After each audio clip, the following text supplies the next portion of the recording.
The Lord be with you. and with your spirit. The reading is taken from the Holy Gospel according to Saint Matthew. Glory to you, O Lord.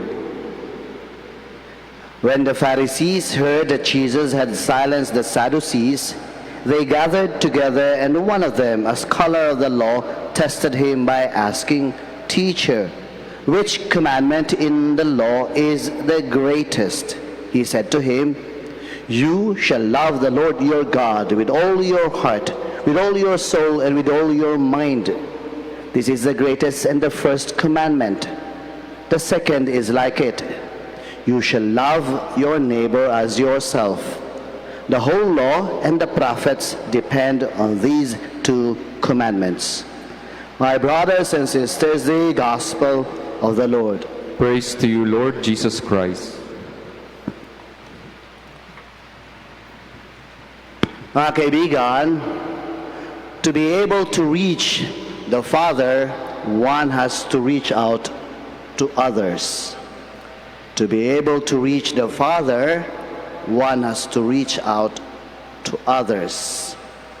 Para makarating sa Ama, makipag-ugnayan sa iba.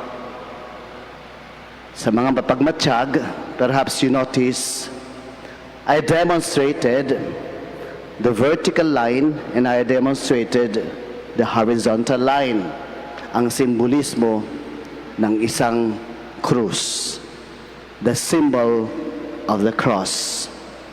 At hindi may tatanggi, marami sa atin tila may allergy pagdating sa cross. Pag krus ang pag-uusapan, kung kayang iwasan, iwasan. Sapagkat iba ang kwento. Maraming kwento ang ating nakaraan, ang bakas ng lumipas tungkol sa cross. The ignominy of the cross. Ang isang kriminal, ang kaniyang kaparusahan ay ang krus. Sa kwento ng kasaysayan ng ating bansa, ang krus ay simbolo ng kamangmangan, walang alam. Juan de la Cruz. Sana halukay ang Juan de la Cruz. Sa panahon ng plebisito, sa panahon ng halalan, ang hindi kayang lumagda ng kanyang pangalan, salat sa kalaman tungkol sa pagsulat, krus ang magiging antanda. Sa mga larawan, napapansin nating kamatayan. Ang isang grupo ng picture, pag may antanda ng krus, patay na siya. Pain. Pag nakakita ng nunal sa balikat, pasan mo ang daigdig, krus iyan. Nagkaroon tayo ng allergy at takot sa krus. Subalit, ang ating Panginoon, binigyan ng kakaibang sundot ang krus. By the cross and the resurrection, we have been saved. Binigyan ng ibang marka ang krus. And it was way back prefigured during the time of Moses, na magtaksilang bayan ng Israel kay Yahweh, the brazen serpent. Ang sino man ang titingin sa brazen serpent, you spoke about salvation.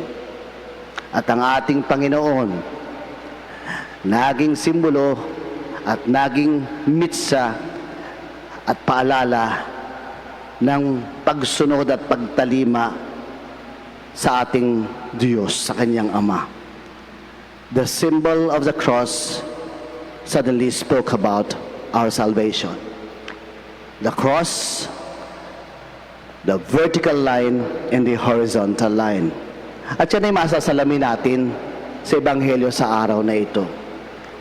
Ang tanong, ano ba ang greatest love, ang greatest commandment? Ang pinakadakila na utos ng Diyos na magiging daan para sa ating kaligtasan.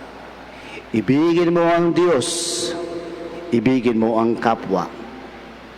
It's literally the cross. Subalit, take note, of the directive of the Lord. Ang pag-ibig sa Diyos at ang pag-ibig sa kapwa, it's a symbiotic relationship between the two.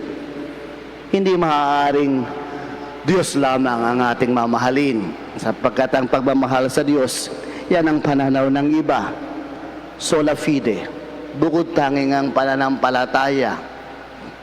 Paalala, sapagkat the moment we keep on looking above, magkaka-stiff neck tayo, or looking below, that's plain asceticism. Hindi maaaring it's simply the vertical bar. Naroon din ang panawagan, the horizontal line. Subalit hindi maaaring plainly horizontal line, that's plain philanthropism. It's a combination between the two. Nagmamahal sa Diyos at ang pagmamahal sa Diyos ay nag-uumapaw upang ibahagi ang pagkapwa at pakikipag-ugnayan sa iba. And this is God's invitation for us to have our salvation. Huwag kakalimutan ang panyaya ng ating Panginoon for anyone who wishes to follow Him. Take up your cross. Buhatin ang ating crucifix. Buhatin na ang ating cross. It's not a javelin. It's not simply a plank. It's a cross. A combination between the two. Mahalin ang Diyos, mahalin ang kapwa. To be able to reach the Father, one has to reach out to others.